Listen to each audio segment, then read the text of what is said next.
Welcome everybody. For those who are just joining us here on Zoom or are joining us via the live stream on YouTube, just to let you know, we'll be getting started in about 3 or 4 minutes. We're just waiting for people to log on. So we'll get going shortly after 11 o'clock.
Good morning, everybody. For those who are joining us here on Zoom or via our YouTube live stream, just to let you know, we're just waiting for people to get logged on over the next couple of minutes, and we'll get going shortly after 11 o'clock.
Good morning, everybody, and welcome.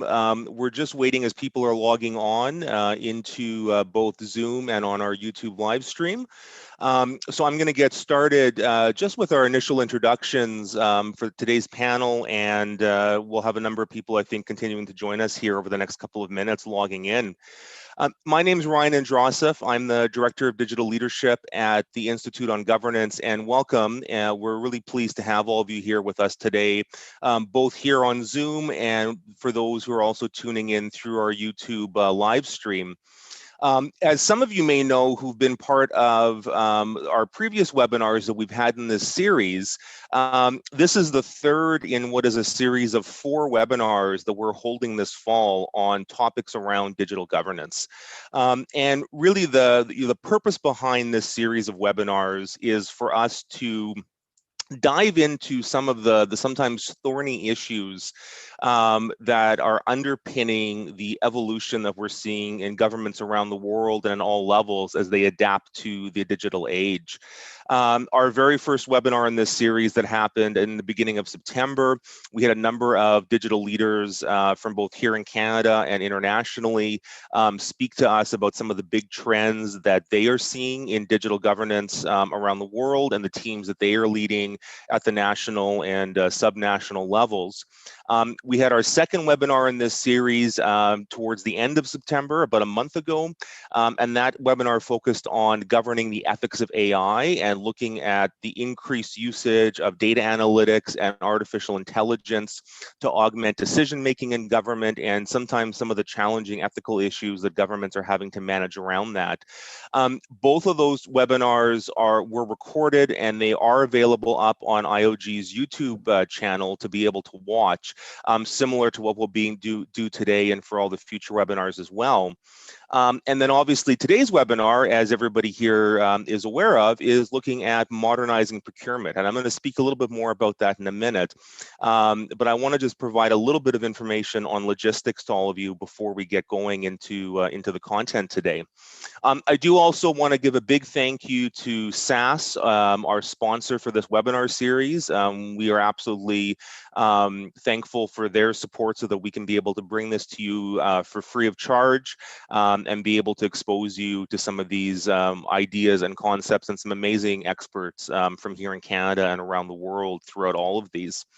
I also want to thank our partner Publivate, and Publivate has been supporting us in these webinars by providing an online engagement platform that acts as a companion for each of these live webinar sessions that we're holding. In the email you would have received from us that provided some details about the webinar, in there you would have seen a link to this online engagement platform, and I'm just going to put it up on the screen for you for a moment. The online engagement platform for the webinar series is digital.iog.ca. And on this webinar platform, for each of our sessions that we're running, you'll notice there's a blog post related to the session. We have one up today on procurement. Certainly encourage you to go read that just for a little bit more background on the topic. We have information on the upcoming webinars that are happening. And you'll notice as well, under each of the webinars, we have a survey. And so for those of you who are interested in engaging on this a little bit, please feel free to click the take a survey button. And we have a very short 3-question survey on modernizing procurement, and would love to get all of your feedback on some of your thoughts on these topics. So please feel free to take a look at that during the webinar or afterwards. I'll also mention that on the digital.iog.ca website, we also have a share your ideas section. And in here, we're really trying to crowdsource some ideas from our audience on these webinars around what they see as some of the biggest opportunities and challenges in terms of the impact of digital technologies on government in the next decade. So again, both today and in the days to come, would certainly encourage people to come onto the website, share some of your ideas, feel free to comment on some of the others. And all of this, I think, we're hoping one of our goals behind this webinar series is for us to really be able to spark some conversations about these sometimes tricky issues and be able to hopefully move it forward a little bit. One other thing I just want to mention in terms of logistics around today's webinar. So for those of you who are joining us here in Zoom, if you're not familiar with Zoom, a couple of things I just want to point out in terms of features. So all of you, as you probably noticed, you're muted and your video is turned off by default. As our presenters are speaking, there's 2 different views you can take in Zoom. So at the top right of your screen, you'll see a little button that says View. If you click on that, you're able to toggle between Gallery View, which will show you everybody who's in the Zoom call and kind of, as people sometimes refer to, the Brady Bunch style screen. And if you click Active Speaker, it'll only show the person who's actually speaking in a full screen type of view. That one can sometimes be helpful when individual speakers are presenting. Gallery view might be helpful when you're doing the panel discussion later on this morning. I also want to mention that you obviously can post in the chat on Zoom. For those of you who are watching live on YouTube, you can also use the YouTube chat. And the chat will be the primary way that if you have questions to ask for our panelists, please use the chat on either Zoom or on YouTube as a way to be able to flag those questions to me, and I'll make sure that they get asked to the panelists. I'm going to introduce our three panelists in a moment, but just to let you know how this morning's session is going to go, each of the panelists will be providing an opening presentation of about 15 minutes. Their opening presentation will be a chance for them to share some of their experiences around how procurement modernization is happening right now in the public sector. And then we're going to have a short period of just a couple of minutes if you have any specific questions for the panelists, so we can ask any kind of clarification questions immediately after their presentation. And then once all three panelists are done, we'll have about 20 minutes or so for a more fulsome discussion period towards the end of the session. And then finally, just to note, as Becky's our master behind the scenes, keeping all the technology running today and for all these webinars. You can also engage on any of the topics we're talking about today or throughout the series on Twitter, and we're using the hashtag IOG Digital for all of our Twitter engagement around this. So without further ado, I want to start diving into the topic. And you know, as part of this series, as I mentioned, we've been trying to unpack some of the sometimes thorny issues that governments are facing around digital. You know, I think there over the last number of years has developed a relatively broad consensus around the need for government to become more user-centric and to become more agile and iterative in terms of how it approaches providing digital services to citizens and to stakeholders, and indeed how it evolves its own internal operations. The challenge, of course, with that becomes that these approaches sometimes stand in contrast to a lot of the processes and ways things are done within government. You know, and particularly when we think about things like procurement, often some of the policies and some of the procedures that were put in place around how government procures anything, including technology, were often set decades ago, and often were conceived and developed in what people sometimes will call the pre-internet era. And so this has been, you know, certainly in my experience and in the work we do on training and skills development with public service executives, both here in Canada at the federal level and at different levels of government. When we run our week-long digital executive leadership program, procurement consistently gets highlighted as one of the real stumbling blocks that people are finding in terms of their ability to move into the new digital world and to drive digital transformation. So we thought it was really important to have a session to talk about this, because the good news is, you know, there are some really interesting examples that are starting to pop up around the world where governments are trying to move to what some are calling agile procurement and to adapt some of their procurement methods for the digital era. And we've got three great speakers with you here today to be able to dive into this a little bit further. I'm just going to give a very quick introduction for all three of them, and then I'm going to pass it over to them to start sharing some of their work with you. First of all, we have Emilio Franco, who's joining us from the federal government. Emilio is the Senior Director of Procurement Business Modernization at PSPC, Public Services and Procurement Canada. I've known Emilio for over a decade now, I think. And, you know, Emilio, I can say from personal experience, was one of the early champions within the federal government of thinking around how do we adapt our procurement processes to some of the realities of the digital era. You know, I think back to some of the work that Emilio was doing a decade ago around social media services, around thinking about open source technology. He's continued that work, and he's been leading a number of complex transformation initiatives to modernize how the government of Canada's procurement operations are working. And so I'm very much looking forward, Emilio, I think we'll have a chance today to share some thoughts with you about both how we approach procurement and I think some very recent case studies of some innovative approaches that the government of Canada has been taking. Secondly, we're joined by Barbara Ubaldi. Barbara is the director of the Digital Government and Open Data Program at the OECD, the Organization for Economic Cooperation and Development, based out of Paris, France. I had the great pleasure to actually work with Barbara about 5 years ago when I was at the OECD, and Barbara has been a real tireless advocate working with governments around the world in terms of adapting and evolving their digital government strategies and their digital government efforts. She has a deep level of experience on the international scene with the OECD and with the United Nations prior to that. And I'll just note that Barbara has been listed by Apolitical as one of the top 20 most influential figures on digital government worldwide, both in 2018 and 2019. So Barbara, we're really thrilled to have you joining us here today and being able to share some of the work that the OECD is doing on trying to foster modern procurement practices around the world. And then finally, we're joined by Amanda Holden, and Amanda is the National Executive for Fraud and Security Intelligence at SAS. She has, again, a long track record of experience, over 25 years of experience in financial services with a focus on data analytics and operational excellence. In her current role with SAS, she's responsible for driving business development and market strategies for SAS fraud products and services. And today she's going to be sharing a little bit about some of the work that she's been doing with clients around the world on looking at how to bring in artificial intelligence, how to bring in data analytics to help ensure integrity within procurement systems, all the more important as we look at kind of new procurement models around all of this. So we've got a great panel. I think we'll have a really interesting set of presentations and experiences for us to all dive into.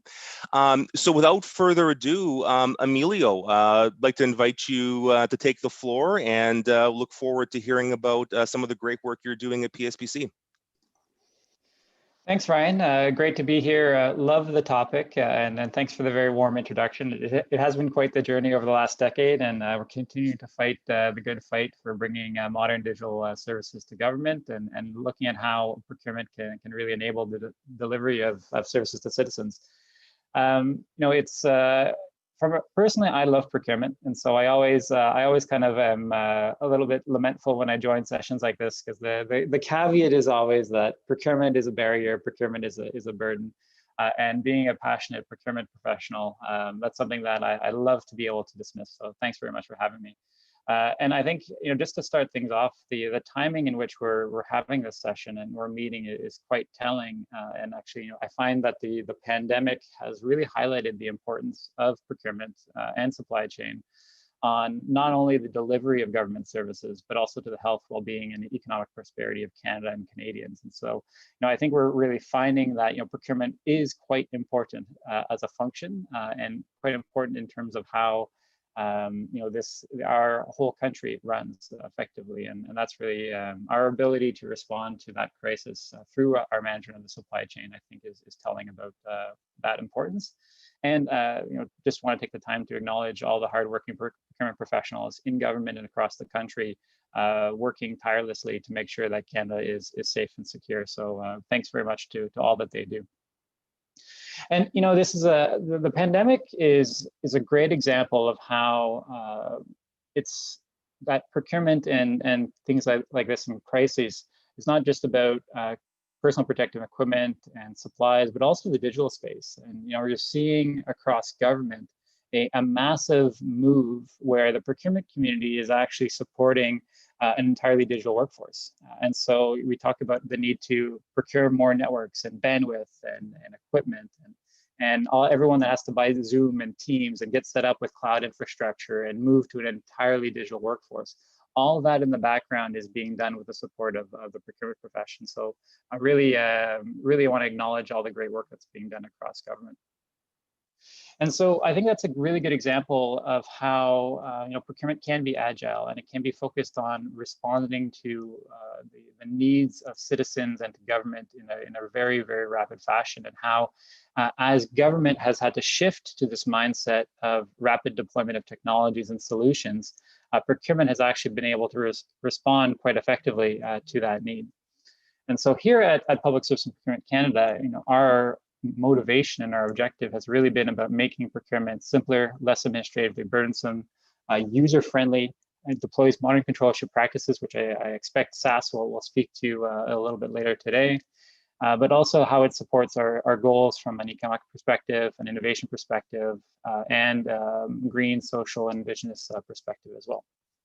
So when we talk about modernizing procurement, when we talk about how procurement can support digital government, a lot of people think about how government buys, but it also looks at how the government itself delivers its services. And that's one of the things that I'm happy to be working on in terms of how we can deliver better procurement services to government, to the people in government who are looking to solve problems and looking to help support citizens. And so the principles of Agile can be readily applied to procurement. And I think that's something that we're seeing across the board, both in some of our work that we did before the pandemic, but particularly in the pandemic. And I'll love to speak to some of those examples. But what we're seeing is the fact that if you bring together Agile collaborative teams and strong partnerships with vendor communities and suppliers, and cloud technologies, you can deliver incredibly powerful and rapid solutions to respond to any kind of circumstances, within the pandemic, but also broadly.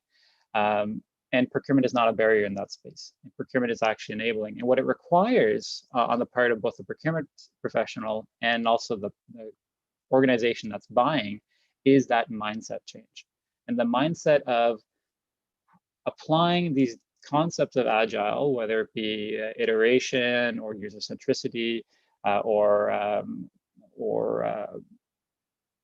defining the problem statements, it actually works quite well. And so, a really good example of that is what we've done recently with actually deploying technology to support procurement of personal protective equipment.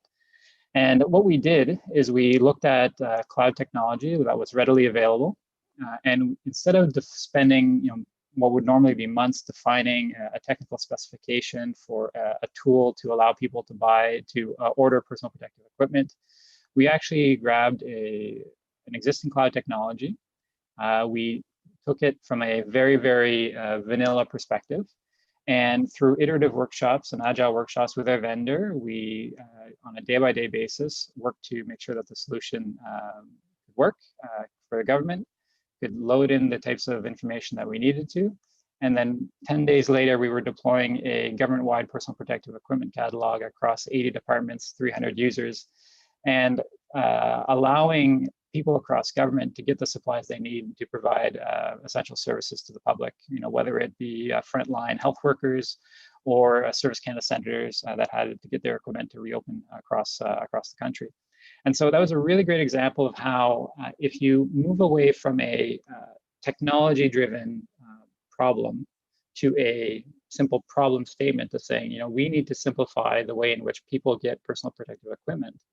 And then you work with your technology partners and your business experts within your organization in agile fashion, you can bring to bear through prototyping, through rapid innovation on a daily basis, very quick and rapidly delivered solutions that meet those business problems without having to get into the molasses of long-winded statements of work and technical criteria and evaluation criteria and so on.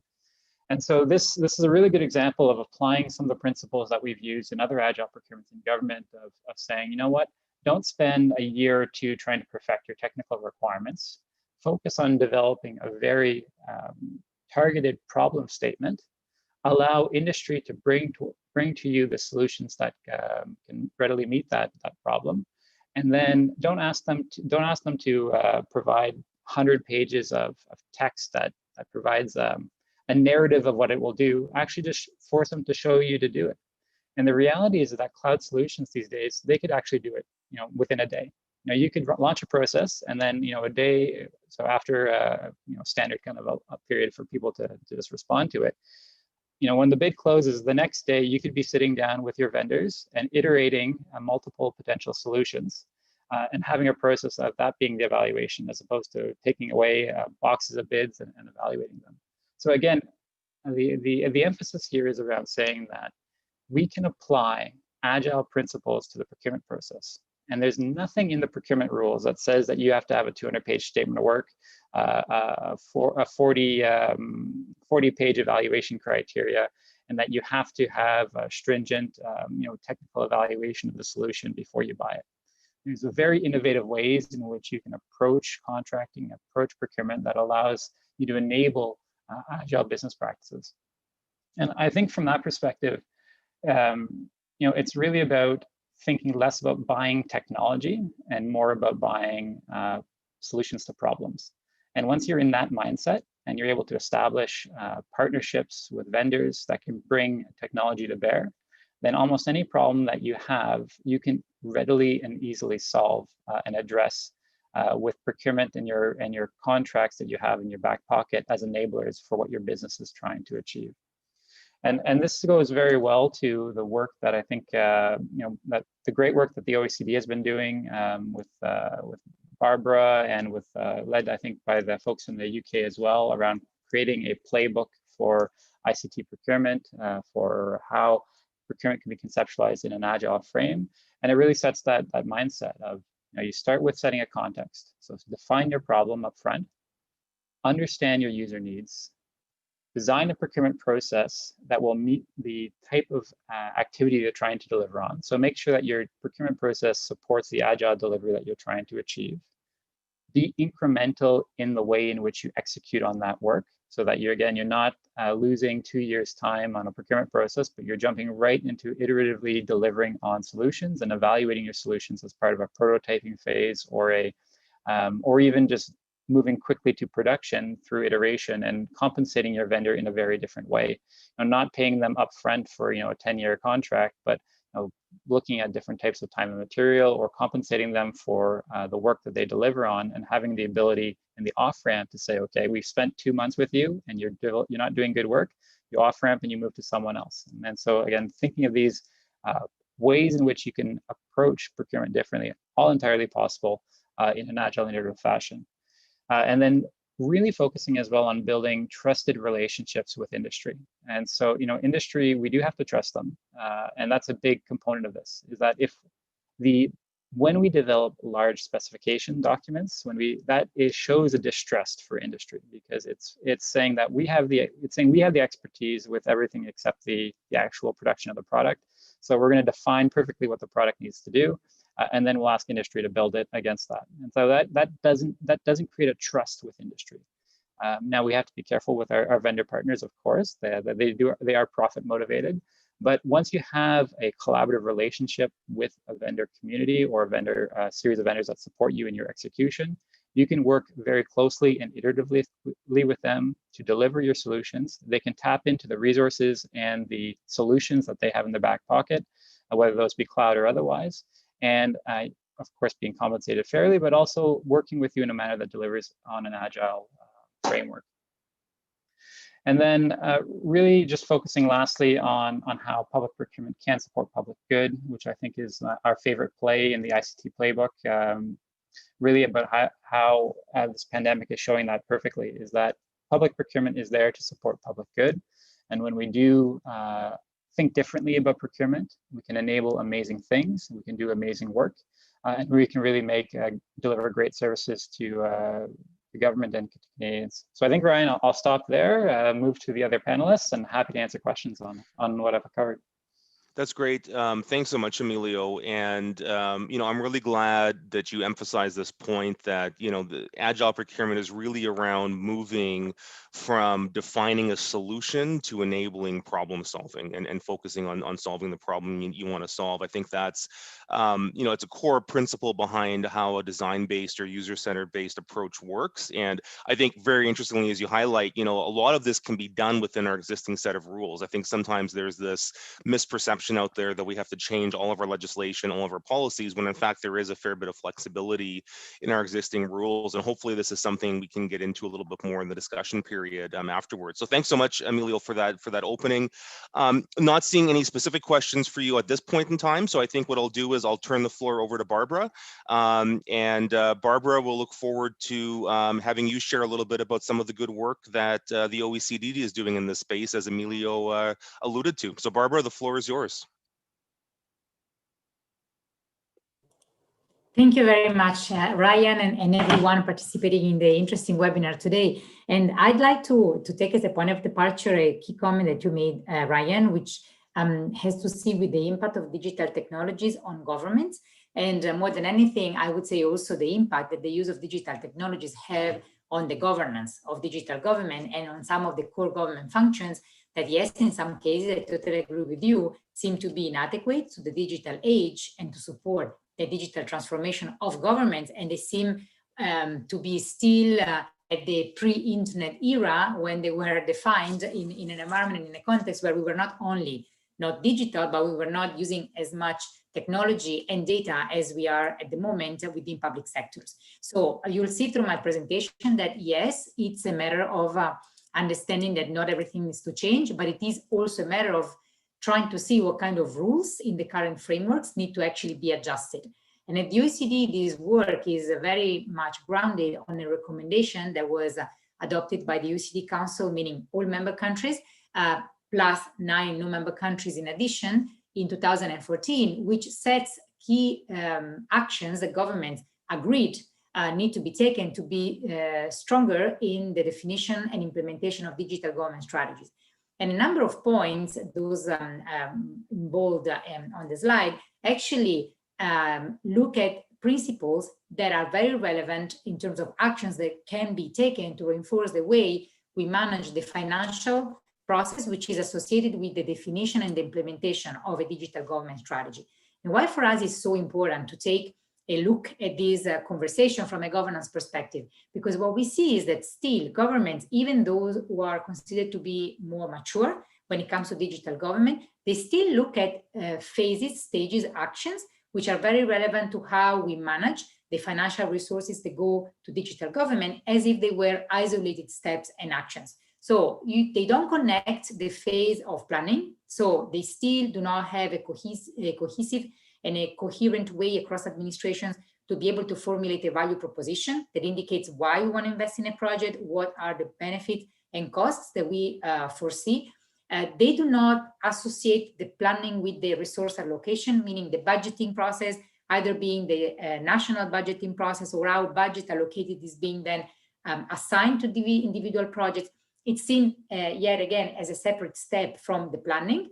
How money is actually spent, therefore how they run the procurement process, is often disconnected from the previous 2 steps I mentioned, and even more so, there's no real coherency in how these 3 stages are linked to how we implement projects with agile methodologies, and eventually we monitor if we've been spending money achieving goals that we wanted to achieve. So for us, as we grow stronger in designing tools, mechanisms, and principles that enable to run these different steps in ways that are sustaining the digital transformation, the point is also to connect them. And to connect them, we need to think about the type of governance that we have in place, because many of the issues that we see emerging are governance-related issues, or issues that can be addressed if we look also at the governance of digital government.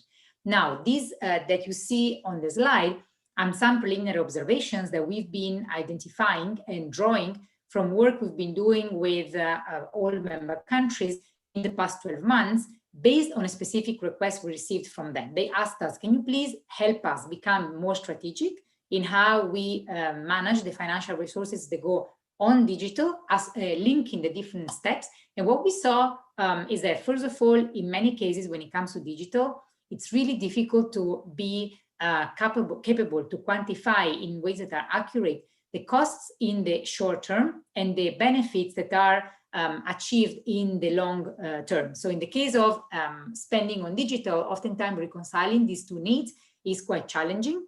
There are significant problems when it comes to coordination between digital leaders, the head of procurement units or departments, and the Ministry of Finance. So you have the traditional budgeting process, which is not the most conducive for taking agile decisions on digital. And then when it comes to how we spend, yet again, we have procurement processes which are extremely long and cumbersome. They're not wrong by default, but they're not adequate to the agility needed for the digital transformation. There's still a lot of work that needs to be done in terms of having shared tools when it comes, for instance, to having business case methodologies commonly used across the public sector. Yet again, when they exist, the use is not mandatory and is not compulsory. So you have different parts of the administration which are capable to be strategic, others that are not. In many governments, there are not yet strategies, overarching strategies for the procurement of ICTs. So there are strategies for public procurement, but not specifically targeting and covering the purchase of ICT goods and services. There is a need for more flexible mechanisms that enable, for instance, the level of experimentation, flexibility, and iteration in implementing digital government projects that do not exist at the current time. And this is a big obstacle. And so the point is, how can we take the decisions that regard the procurement of ICT goods and services, but at the same time, making sure that these are part of the broader conversation on the governance. And why is this so important? Because having the procurement process right does not only have a big potential impact on efficiency and on savings. And I think that in the current circumstances, making sure that we spend the resources that we have available right, it's an essential priority, but they can have a huge impact on the overarching capacity of governments to show that they can take decisions in ways that are accountable, transparent, and that has a significant impact on public trust. We are being approached at the moment by a number of governments that are receiving, actually by a number of digital leaders that are receiving increasingly higher amounts of money to spend on digital, and they are aware that the level of scrutiny that they will go through, especially in few years, to show how and if money was spent to address the specific needs that emerged in relation to the COVID-19 pandemic, needs within the administration, needs in the broad economy and society, will be a high level of scrutiny. So it's extremely important to remember that getting the strategic approach to procuring digital at the current stage is extremely important, because it can help achieve different outcomes that have to see with transparency, accountability, but also encouraging, for instance, the adoption of standards and strategic perspectives which are relevant to delivering public good. We are seeing increasingly, for instance, strategic approaches that also try to foster green approaches, gender equity, for instance, the implementation of open government principles. And last but not least, it can really help also widespread the adoption of technical standards, which are important to grow more mature across the administration when it comes to being digital. Now, I'm not going to repeat what Emilio explained extremely well in relation to the work that we've been doing with member countries under the important leadership of the UK towards the development of a playbook that is meant to support governments in taking these corrective decisions when it comes to the procurement process for ICT. But I would just like to emphasize some of the key principles that are embedded in this innovative approach to commissioning ICT goods and services. This approach places the user needs at the center. When we design and implement and spend on digital projects, for instance, aim to deliver public services, they embed principles of agility, incremental approaches, and being iterative, which is, as we know, core to innovative approaches across the public sector. They oftentimes imply the work around procurement of multidisciplinary teams. So if we are spending on a digital government project that aims to develop a new service, oftentimes around the table, you do not only have the people who are knowledgeable about digital, but perhaps also those who are knowledgeable about data, of user-centered approaches in delivering services. People are experts about procurement. So it's really the idea of having this multidisciplinary approach also when it comes to procuring. And as Emilio said, they embed the principle of being collaborative. So establishing these collaborative relationships with the users, eventually, of the final service that we want to produce as an outcome, but also collaborative relations also with private sector actors who are engaged in different steps of the project. Because the other key point is not to think about a project as if it was like a single package, but actually break down the projects in an agile way so that we perhaps engage with different actors within the public sector as we implement the different parts of the digital initiative. For us, therefore, there are a number of actions, concrete actions that can be taken as part of the governance of digital government, what you see on the slide is the framework for strengthening the governance of digital government that we have produced at the OECD, working with member countries. And there are 3 facets. And if you look at the third one, which are the policy levers that are part of the governance, there are specific elements which are extremely important for the strengthening of how we manage the financial actions related to digital. Some of them are policy levers that are seen as in the group of management tools. So having business cases, methodologies that are commonly used across the administration, adopting agile project management approaches, and shifting this idea of procuring services with this approach that is more agile, go together with some of the tools that are pertaining to the category of financial measures and mechanisms, which are, for instance, budgeting thresholds, above which there's scrutiny and strategic advice from oftentimes bodies that gather advisors also from outside of the public sector, co-funding mechanisms, and fiscal measures that can help improve how we spend money on digital. And this is very much reflected, so the advancements that governments have made in understanding and recognizing that these governance tools can support how they spend money and reinforce the procurement of the strategic procurement of digital, is very much reflected in the Digital Government Index results that we launched last Friday, that has the purpose of measuring the advancement of governments towards these digital government approaches, rather than the old-fashioned approaches that were not strategically thinking to link how we spend with some of the more overarching objectives of our digital strategies. And I finish here, but I'm happy to take questions now or later. Thank you, Ryan. Great, thank you so much, Barbara. Really appreciate you sharing some of the work that the OECD is doing in this area. I think what I'll do is, I don't have any specific questions, Barbara, for you right now. We have a couple other kind of more general questions that have come in. And so what I think I'll do is I'll go over to Amanda next to have Amanda provide her opening remarks, and then we'll bring all the panelists back and start diving into some of the questions that people are starting to submit. And I'll just reiterate what Becky had said in the chat. If you do have questions, either for a specific panelist or for the whole group, please put them in the chat, either kind of to the full group or send them to Becky privately, and we'll make sure that we then get to them when we get to the discussion phase. So Amanda, I'll pass the baton over to you, and I'll just, I know you were saying you were having a few little internet issues this morning, so I know if for some reason you happen to fall off, you have a backup plan, but hopefully we won't have to face that. So Amanda, the floor is all yours. Yes, fingers crossed. So far, so good. Thank you. And it's great to be here. Thank you for the 2 opening remarks. I think the 3 perspectives that we bring are very aligned and synergistic. But I wanted to start with a kind of a look back first. So this slide represents an investigative approach that we use with some deep data and analytics and artificial intelligence. So these are not Canadian examples, they are global examples, but they are either pseudo government public sector or similar to what would be a Canadian Crown Court, but they're not Canadian. And what we do in this process is that we pull data from existing procurement processes, and we run a variety of levels of analytics, all the way from tests and business rules up to machine learning based artificial intelligence. And we consistently find outcomes that highlight risk and worrisome outcomes, if you will. So if you look on the left, the one called National Rail Company, the top bar gives you a bit of a size of the organization. And what we found as we applied this analytics to this organization's data is significant, at minimum, data quality challenges. So employees over the age of 65, employees with active interest in suppliers,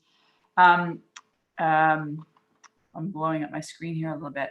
A variety of different things that cause you to say, that's not quite what I would have expected.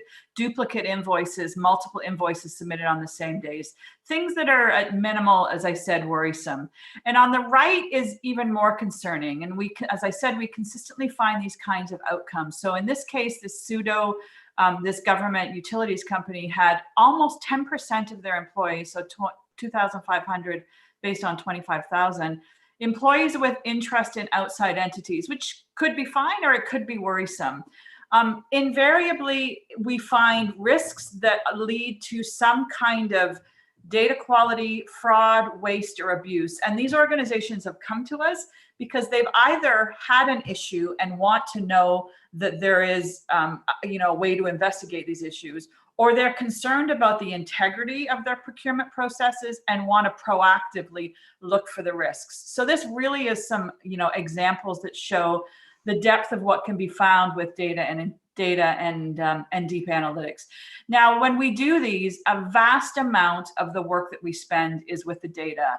Typically, when we do these with commercial organizations, we're pulling data from ERP systems like SAP, but it could be data from anything. And in government context, it could be data from multiple different procurement processes aligning to bring that information together. One of the richest sources of information that we get is our ability to connect people, places, and outcomes across the entire procurement cycle so that we can actually look for those relationships like employees with active interest in suppliers, potentially even bribery, corruption, and risk. So this illustrates how the data can show you where the controls are being upheld or they're not being upheld. So can I have the next slide, please? And just incidentally, on the first slide, just to raise the point, why do we show you this? These are just good examples of what we can find in hindsight, and we often do that. And if you've read the newspaper or seen situations where there are risks of procurement integrity that are brought forward all the way from data quality through bribery and corruption, then there is a very significant investigative process that happens to uncover them that often uncovers more information. But my message today is about the importance of planning for them and building procurement integrity into your procurement modernization programs through rich use of data and analytics. So this is a report that was a piece of findings that came out of a PricewaterhouseCoopers report, the 2018 Global Economic Crime and Fraud Survey. And it says, the question was, how was the most disruptive fraud and economic crime initially detected? And the highest percentage of those are corporate controls. Beyond that is corporate culture, beyond your influence, investigation, tip lines, things like that. But this just points out two things: the importance of building the controls and the policy into your procurement cycles as you modernize and as you continue to think about how to create more agility and more flexibility into public procurement processes. Those controls are exceedingly important. But as these solutions become more and more digital, as you just heard, thinking about the data that drive those controls is equally important. So we want to make sure that as you're planning for new or improved procurement processes, you're thinking about how do you want to govern them? And then as you digitize them, what data is being used or can be used to actually create controls and to systemically test those policies and controls. Next slide, please. So, kind of bringing it all together, as I said, the people, the process, the controls are all significantly important. They need to be there. But with digitization, you have the ability to think about the data that is needed to act and enforce those controls. Peter Drucker says organizations manage what they measure. And so the more work that you can put into your design of the data that is used to drive those kind of controls, how you can actually test a control with data that happens to run through the process. So things like even simple things that are often in procurement processes today, like the testing of, do I have the right checks and balances? Do I have a proof or a purchase order? Do I have the right invoicing coming? Is the right invoicing coming at the right time? Is it coming when I expected? From who? Is it connected to anybody that I shouldn't be connected with in that invoicing process? All of those types of processes have natural controls around them and policies that you've built. And this message is saying, pull out the data, think about the data in an agile format that is used to proactively look for managing those kinds of controls. Analytics, we use a variety of analytics. And there's lots of ways from an agile and an iterative process to step into analytics. So some of the richest ways to actually systemically manage controls is something called business rules. So ensuring that as you're building out your digital procurement process, you have the checks against the data to say, this policy is in place. Does the data actually show that this policy happened? Beyond that, there is significant capabilities today in artificial intelligence to connect the data thoroughly and to create predictive measures of whether or not those policies are being put in place. Much of what I showed you in the first example is hindsight. It's hindsight because an issue has happened or an incident has happened. But the analytics processes, the best practices in analytics processes, is to bring the data together with multiple different types of analytics and create risk factors. So risk factors are a way of saying, hey, use the analytics, combine it together to tell me whether or not that invoice is risky, that supplier is risky, that person is risky, that employer is risky. And the risk factor allows you to focus where you are potentially most concerned and to proactively see those risks before it's potentially a fraudulent or a bribery issue or a corruption issue. And sometimes, you know, I do these talks, these sound like doom and gloom, and it sounds like, you know, we come forward saying, you know, these are the kinds of fraud issues that are in government. There is a potential for that, and it is something that organizations need to be thinking about to ensure that their procurement programs are managed with integrity. But really, it is two sides of the same coin, because the same data that you could be using to proactively look for risk is the data that is going to help you understand the efficiency of your process, the performance of your process, whether, as I said, you're following the right policies and controls. Potentially, there's just weaknesses in processes that don't have the strength of controls behind it. But it's also driving the efficiency around giving you the KPIs and metrics and dashboards to understand the efficiency and the outcome of your procurement processes. So that's what I have. Just, you know, to sum it up, that bringing the data together, thinking about it proactively in advance as you design through agility these processes, but having the foresight to understand how that data and analytics can help you wrap some systemic measures around the important people, processes, and controls, so that you are delivering on the integrity that's expected and that is known for in these processes. Great, thanks so much, Amanda. And I think, you know, this was it's helpful to have that reminder that obviously, you know, procurement processes can sometimes feel like a bit of a break in the system that makes things go slower, but they are there for a reason, because there are legitimate concerns around fraud, around the integrity of the process. And so I think, you know, there's this interesting dynamic that, as you know, Emilio and Barbara were talking about, governments are trying to move towards these more agile, and part of being agile means a faster procurement cycle. You still want to make sure that you're protecting your risk and you're reducing fraud. And so I think that, you know, I think that perspective of how do we take advantage of data analytics and these new digital tools to actually let us be able to detect fraud faster, so that we can still move quicker and have much quicker kind of feedback cycles, is really important. And I'll invite Emilio and Barbara to turn their cameras back on and kind of rejoin us on the screen, because I think, you know, this is actually a helpful starting point as we get into a bit of discussion. And one of the questions that came in, and I'll put this question, Emilio, to you first, but then I'll share it with the rest of the panelists if they want to jump in. It kind of goes to the same theme, which was this question around, you know, with rapid agile digital procurement, how is procurement fairness principles assured as part of that? You know, is it built into the process? And this particular question was asking if the procurement ombudsman for Canada has taken a look at this. Certainly, I'll go to you first, Emilio, but Barbara, if you have thoughts of this internationally. I think this is, you know, I think when I talk to people about agile procurement, this is kind of the first thing that comes up always, right? Is that we have these procurement processes to ensure fairness, to ensure transparency, and there can sometimes be this perception that agile means that we can't be fair. So Emilio, having, you know, from your side been involved in a number of what I will call agile procurement processes, how do you ensure the fairness still stays into that? And this question about has the procurement ombudsman or other third parties kind of weighed in on these approaches?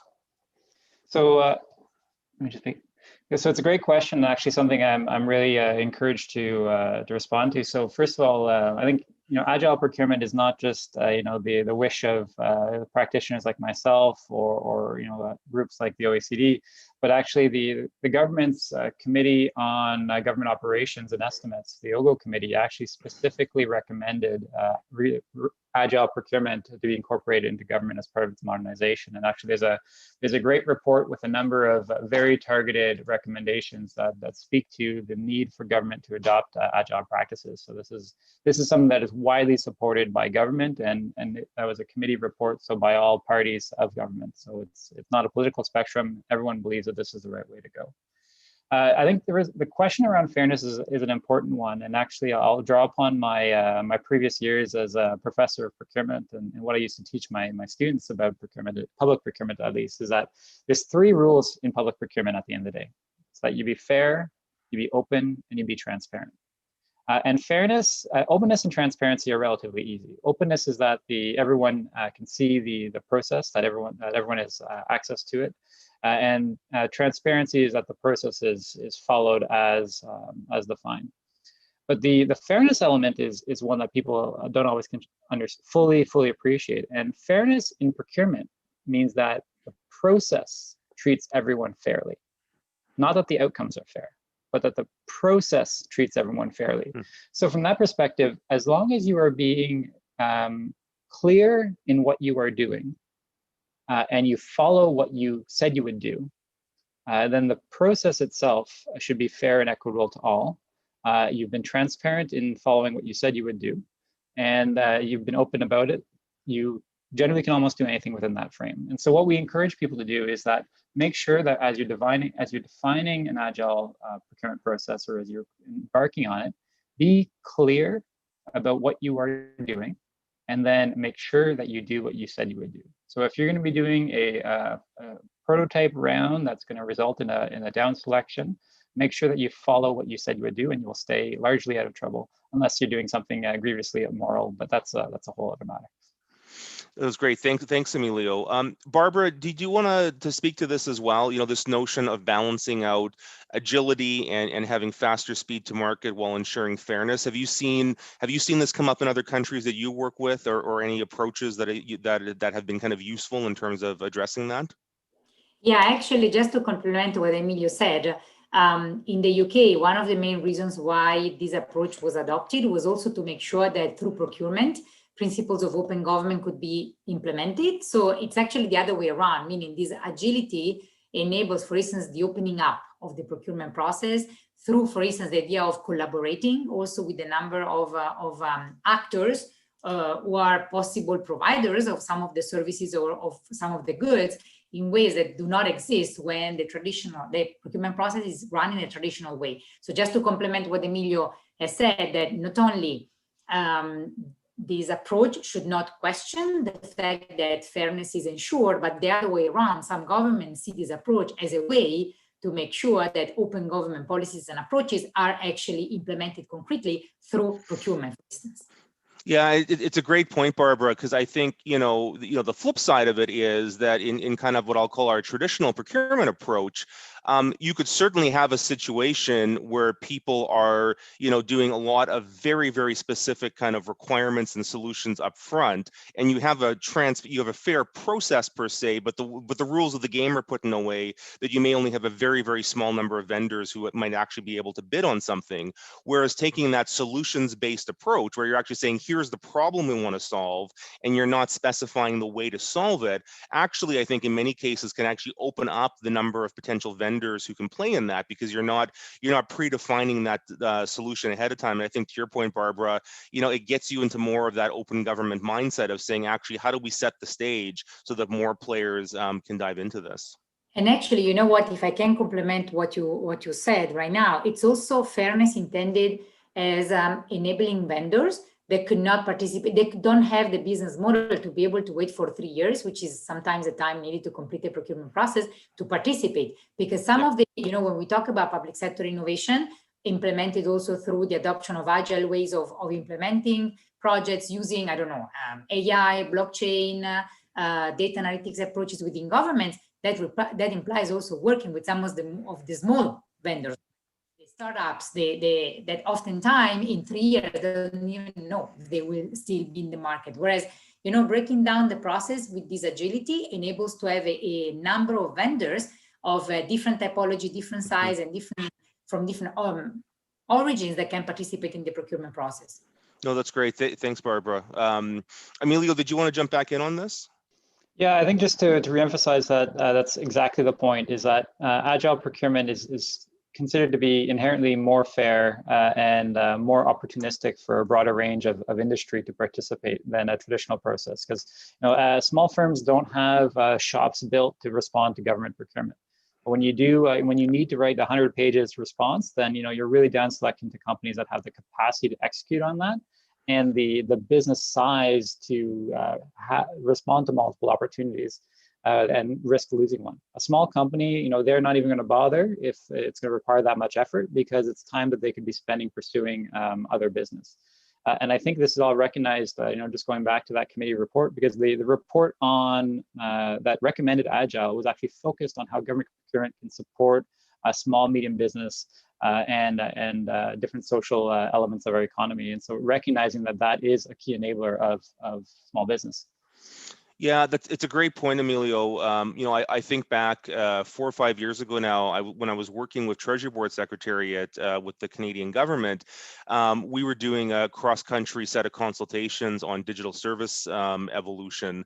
And we spent a lot of time actually meeting with startups, and they were saying that exact same thing. For a lot of them, they would love to be able to have government procure their services, but they just felt that some of the traditional RFP processes, they didn't have the time or cycles to be able to do that, or necessarily the expertise, right? And I think in the startup world, that new notion of kind of solution-based, challenge-based types of processes are much more what they're attuned to. And I think, certainly within Canada, but I think this is true in most countries, there's this large base of startup digital talent that sometimes government just doesn't get access to because of the way that it's structured some of its traditional procurement processes. And as part of that, one of the things I advocate for when you're looking at doing these iterative or prototype-based evaluations in an agile process is actually compensate the vendors for it. It's a lot cheaper to spend. Let's use a bigger project example, to spend $1 million on 3 prototypes than to spend $20 million on a failed solution that 2 years later. So compensate people in the early days, give them the incentive to participate, and reduce your risk overall. Yeah, no, absolutely. On the topic of risk, Amanda, I wanted to just go over to you. We had a couple of questions around this, again, this notion of data analytics and using AI in terms of ensuring procurement fairness, ensuring mitigating any kind of risk and fraud. And the one question from Mohammed in particular, he was asking, is it fair to say that the more that your procurement process is digital, meaning, so of course you have data kind of archive, artifacts with that, does that lead to us having stronger procurement integrity? And the flip side is, are there new risks that come up with moving procurement processes to being digital? So curious if you can kind of weigh in a bit on that. And then I think there was also another question, Emilio, specifically about how the government of Canada might be using AI and data analytics and procurement. Maybe I'll come to you after on that, but Amanda, I'll go over to you first. Yeah, I think digital processes don't necessarily mean better processes, but I think building digital processes, reimagining procurement processes more broadly, and having the opportunity to redesign them gives you the opportunity to build in the systemic approaches to fairness and integrity that I was talking about. Mm-hmm. Especially as you think about the data that is being driven out of these digital processes. One of the things that I neglected to mention is that there's always a strong balance between the accessibility, the usability of data versus the management of controls and privacy and security of them. But they are not mutually inclusive. With technology today, there is lots of ways to make sure that the data can be used and combined to assess the risk, but still held private and controlled and encrypted, or whatever it needs to be to meet the security standards. So I would be cautious that anybody thinks digitization is necessarily better, because I think digitization needs the design and the planning to make sure that you're building the integrity and the risks in. There is much more capabilities to do that. So I think that was question one. Question two was, does digitization create more risk? And absolutely. If you see that today, you see things like, across industry where the ability to access information, access money, banking, procurement policies, whatever it is brought online, you have the necessity to protect that online mechanism, particularly with challenges like authentication. So how many people have had the phone call saying, this is the guy from CRA saying, if you don't call us right now, we're gonna, like, that's a blatant phishing attempt. And there is a prolific amount of them, particularly post-COVID. So digital processes need to be secured with the appropriate kind of cybersecurity controls and the authentication to make sure that the people that are coming in and submitting, whether or not it's a vendor, the people that are using the system internally are who they say they are, they're controlled, and they have access to the right kinds of steps and data. So I think that was the two questions. I think you might be leading to a third, or maybe the third was for Emilio. Yeah, no, I think that's great, Amanda. And I think the third really, I think, Emilio, there was kind of a specific question for you around in the context of the federal government here in Canada. How are they approaching, essentially digitizing the procurement process itself? And I know you've been leading a number of initiatives around that. I think, in fact, the URL above your head on the Zoom screen might be pointing to one of those. Maybe you can speak a little bit to some of the experiences PSPC has had in terms of moving the procurement process online. So thanks, Ryan, and it's a great question. So that's actually my day job, is implementing digital technology for procurement, and we've started to go live. So you can check out canadabuys.canada.ca and see some of the work we're doing to move procurement online in a greater extent and to digitize that process. And I think the comments are quite valid in that. When you begin to digitize a process, you begin to have much more information about what's going on in that process, and it shines an incredible light on the business and begins to shine. Sunshine is the best disinfectant, is what they say, and just like open government helps provide public transparency, digital solutions provide internal transparency to actually what's going on, and because you can't necessarily cheat a system, you can't sign your own invoice, and do back-end deals with a contractor without it being seen. And so we've actually, not necessarily in the Canadian context, because we're just beginning to adopt the technology, but the OECD recommends digital technology for procurement to support anti-corruption, anti-fraud. And there's cases all around the world where countries that implemented platforms like this or digitized their procurement process, almost overnight they could send in their police force to arrest people for fraud, because it uncovered amazing instances of behavior that had been happening in the organization. And likewise, organizations that implement things like this also begin to see immediate changes in behavior, which also begins to flag issues to the integrity organizations of what's going on. So for example, if all of a sudden you start spending a lot less on IT equipment with a particular supplier, maybe there's something going on there, especially if it just happened overnight. So we're very much looking forward to seeing how this move to digital technology for procurement will allow us to have better intelligence, but also better leverage the capabilities that brings to automate, to bring in artificial intelligence, and look at other things like supply chain integrity and so on. Emilio, can I just ask you one actually just follow-up question on that? So as government, and certainly in your experience as the Canadian government has been moving to do online procurement, in terms of the procurement officers, both kind of those at PSP centrally and those within departments, has there been kind of a corresponding need to do training and upskilling for them in terms of their digital skills? Has there been a move to bring data scientists or data analytics specialists into the procurement field? I'm just curious, with all of these changes, regardless of what area we're talking about, there's always kind of a skills and learning component to it. And I'm just wondering if maybe you can speak to how that's played out in the procurement community in Canada so far. Yeah, I think it's a great question, and something that is a major component of any change initiative or any move towards digital, whether it's procurement or otherwise. And so you have to cover it on multiple angles. You have to create the policy coverage, and just I believe last year Treasury Board introduced a reset of the procurement policy, which introduced more outcome-based language, encouraging procurement officers and in some cases mandating. Addressing corresponding policy. So not only does the procurement policy, but also project management policy also has to speak to it, because those are two sides of the same coin. The practitioner and the service delivery organization needs to have the same framework. thought leadership across community sessions like this, but also working with the individual procurement officers on a case-by-case basis to encourage the practices, to show them that it works. We've implemented within our organization at PSPC an Agile Center of Expertise. So there's an entire team dedicated to doing Agile Digital Procurement. And they've been doing some great initiatives and working on some great projects, including things like the next gen for the pay, the Phoenix replacement project, a number of other early Agile procurements. So creating centers of expertise, getting the knowledge out there that this is required, but also providing the top policy coverage and the strategic coverage to make it an overarching way in which we want to do business. That's great, Emilio, because I think that addresses, there was a question from Michael J. In the chat about, if there's going to be a formal directive to federal departments to adjust or allow this Agile approach. So that's great to know that there is that TBS directive that came out last year that speaks to that a little bit.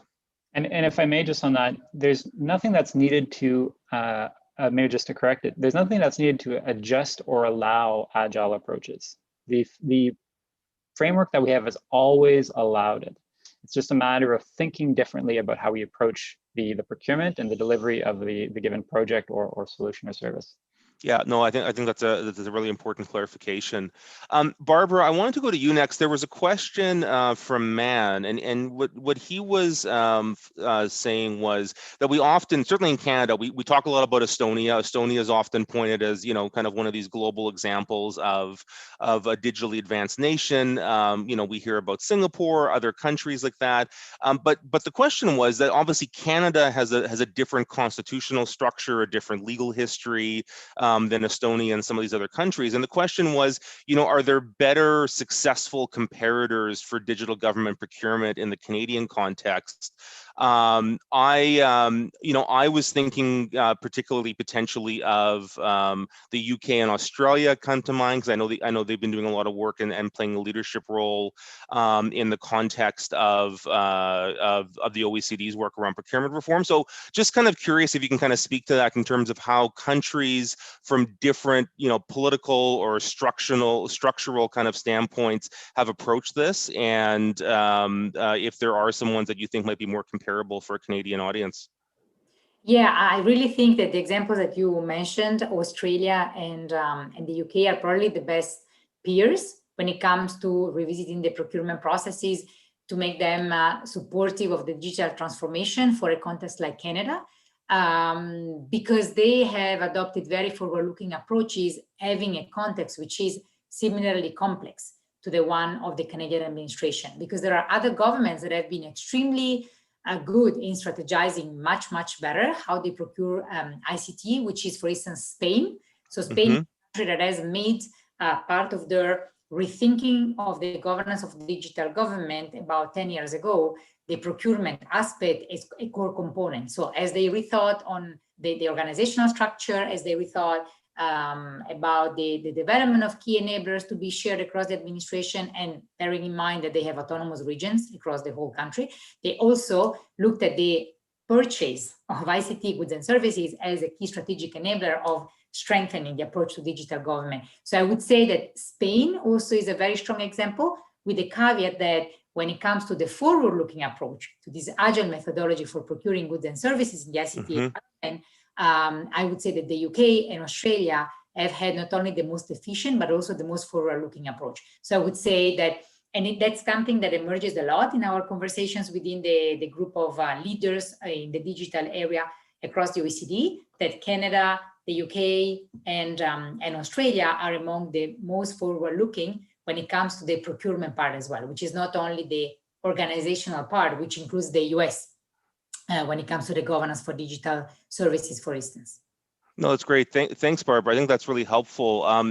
Amanda, I was just actually kind of curious maybe to go to you, in your work around trying to prevent, obviously, fraud and dealing with risk around procurement. Have you seen any particular countries that have done particularly well in this, or that have kind of set up, have the kind of the frameworks in place nationally to be able to enable this, or ones that if you were going to point Canadian policymakers to areas that you might suggest they look at? Not specifically. My mandate is Canadian, but as I understand kind of my peers around the world, I think I would echo the same markets. I know UK comes up I would echo what Barbara had said. Okay, great. Thanks, Amanda. Appreciate that. One of the other questions that we've had come in was around, Emilio and Barbara have both talked about kind of challenge-based agile procurements, where government itself as a potential client is kind of setting a challenge out to say, hey, we need industry to come and help us solve this problem. One of the questions I think that came in, and again, Emilio, it was addressed to you in particular, but certainly if others have examples on this, was around kind of the flip side of that, where the private sector might have, innovative new technologies that they want to propose to government. The questioner had raised the example, for example, in the context of COVID that we're in right now, things like enhancing video conferencing, perhaps through use of holographic technologies. Certainly, I'm in the work that I'm doing around learning, we're exploring things like virtual reality and augmented reality, which tend to not be, right now typically in use in the public sector. This notion of kind of how does industry, and again, in kind of keeping in mind that fairness side of this, how do we adapt our procurement to allow industry to be more reactive to say, hey, here are some cutting edge technologies the government might want to take advantage of? I know ISED had some programs in the past that would allow this, and Innovation Solutions Canada is doing some challenge-based approaches on this, but just curious, Emilio, if you have any thoughts or examples on this in terms of how do we allow industry to kind of proactively put forward some of the more cutting edge technologies that might take a little bit longer for government itself to kind of put the call out to the market on? So thanks, Ryan. It's a great question. So I tackle it from two sides. One is that it requires that we do move to that outcomes-based, that problem-based mindset for how we put our requirements out to industry. Because if you define your specification tightly, you're never going to get an innovative solution because you've already decided what you want. And so I think that's kind of the first and foremost piece. And as you mentioned, you see that in the Innovation Solutions Canada, in the IDEAS program, in some of the civic challenge programs that you see across the country. So I think that's kind of really a fundamental way that we can provide more space. Mm-hmm. And the question is interesting because it references holograms and so on, but it shows our propensity to actually default to ideas for what we think the solution needs to be, as opposed to really sticking to the problem set, which is how do we work to get better virtually, or how do we facilitate meetings in a more meaningful fashion in a virtual space, and allowing different technology and different solutions to come to bear, which may include the ones that you have in mind, but allowing that space for the openness of others. On the flip side, so on the industry side, so how does industry kind of convey when they have innovative solutions? There's a really good program that was launched in British Columbia recently that I think is a good example of how governments may be evolving more towards the space, and it's effectively an unsolicited proposal process where industry can provide a proposal to the British Columbia government. And I apologize, I don't know the program perfectly, so I'm hopefully not butchering this program on their behalf. But it allows the government to receive unsolicited proposals from vendors, and then if they believe that that proposal is valid, to actually publish that proposal, openly, to say, hey, if someone sent us this proposal, if anyone else can do this, we'll open up the competition. But otherwise, we're planning on moving forward with this proposal. So it includes that element of fairness in these unsolicited proposals by publishing them. We have something similar called an advanced contract award notice that is not used. It's called an ACAN. We don't use it too often, but it's that concept of allowing industry to kind of put together a proposal, send it to government, and if government does agree that it's unique and makes sense, that there's a way for government to actually move forward with that. And we're seeing some movement in Canada to adopt that kind of a practice. No, that's great, and and I'm glad you mentioned British Columbia, because I think in the Canadian context, the British Columbia government is certainly one of the leaders at the provincial level in terms of procurement modernization and procurement innovation. I'd referenced some of the work that the BC Digital team is doing in the blog post that we had shared about this, and I'll just actually in the chat right now, I'll put the link to the BC government's digital marketplace, and I think it's well worth people taking a look at, because they've done some very interesting work around looking at both for kind of small value contracts and then larger value contracts. How do you build in those agile approaches you know, in terms of being able to dive into that. So I think it's well worth kind of taking a look at it. Actually, unfortunately, they're in the midst of an election right now, so they weren't able to join us here on the webinar to share what they're doing. But the BC Dev Exchange, they're a great group of people, and they've got some ongoing work that's happening in that area. So I really encourage people to take a look at that if they're interested. I'm conscious we're coming close to the end of our time for the webinar today, and so I think we've gone through most of all the questions that people have posed so far. So I just wanted to maybe go one more time through our panelists for any closing thoughts you might have, and I guess, you know, if there's anything you haven't had a chance to speak to yet, would love to give you the opportunity to do so. And I think in particular, you know, we've got, with the people who are watching and are online today for this webinar, obviously, you know, I think many of them work in procurement, they have an interest in procurement and seeing it move forward. So I'd be curious, you know, your advice to them, right? If you had kind of one or two key messages to leave them with in terms of what they should be thinking about or what they should be focusing about going forward, that would be very much appreciated. So maybe again, I'll go in our kind of speaking order, and Emilio, I'll go to you first, and then we'll go to Barbara and Amanda.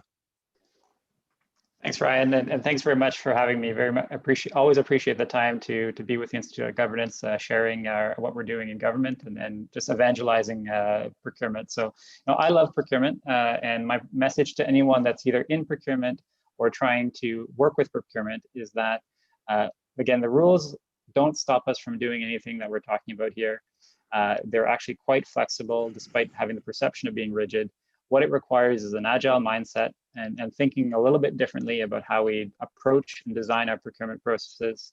And, you know, quite honestly, we're seeing this happen across government right now, particularly out of necessity as we work to respond to the pandemic. But it's just evidence that digital government and digital delivery works.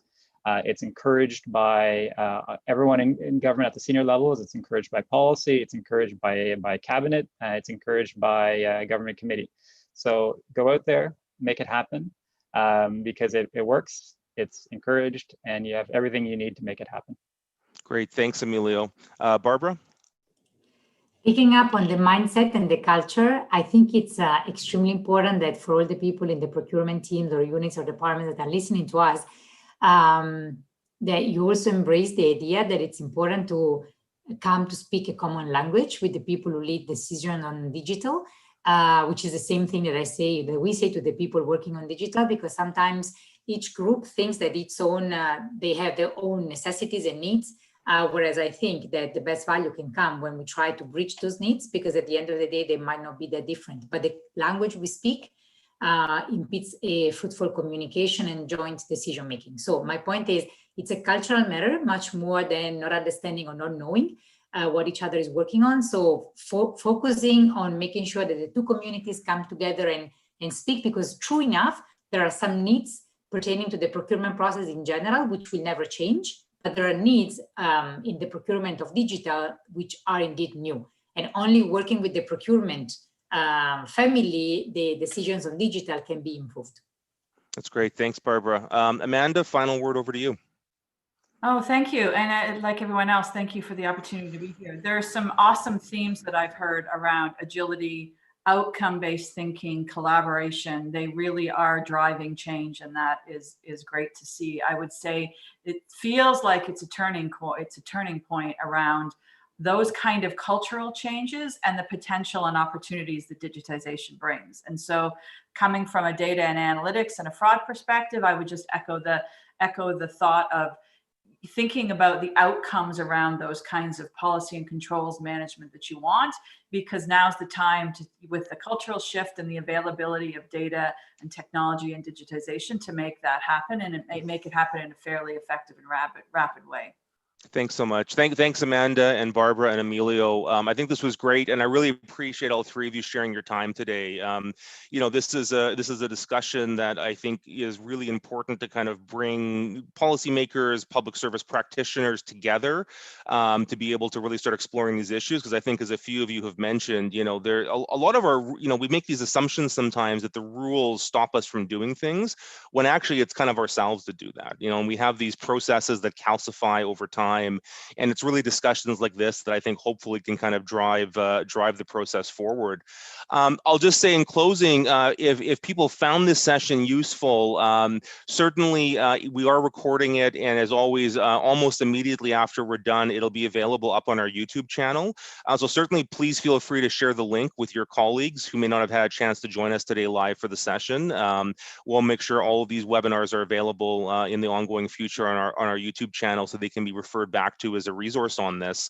I'll refer again and remind you of our digital.iog.ca engagement website. Please feel free, if you haven't already, to visit that, fill out the quick survey and give us some quick feedback on some of the questions we have around procurement, and feel free to find some information, engage on this in future webinars. And then finally, I think Becky may have a short feedback survey on today's webinar, which I think she will likely post in. I think she's putting it up on the screen now, and I think she'll put the link in the chat, so you can either go directly to the link, or you can use the QR code on the screen. Just scan it with your phone, and that'll take you to a very quick 30-second or less survey, just to give us some quick feedback on today's session, which is always appreciated. And as I mentioned, our next webinar in this series, our last of these 4 webinars, is going to be held on November 19th. Again at 11 a.m. on November 19th, and that one's going to be looking at one of the other tricky internal enabler issues around digital government, namely HR and human resources. And we're again going to have a really interesting panel. We'll be announcing the speakers in the coming days, who are going to be able to bring us both a Canadian and international perspective on how governments are thinking about modernizing and evolving the HR and recruitment practice to be able to enable digital transformation and bring the types of digital talent into government that we need to be able to move forward. So thank you all so much for joining us today, both for those of you who were here on Zoom and those who were watching through the YouTube stream. And we look forward to seeing you at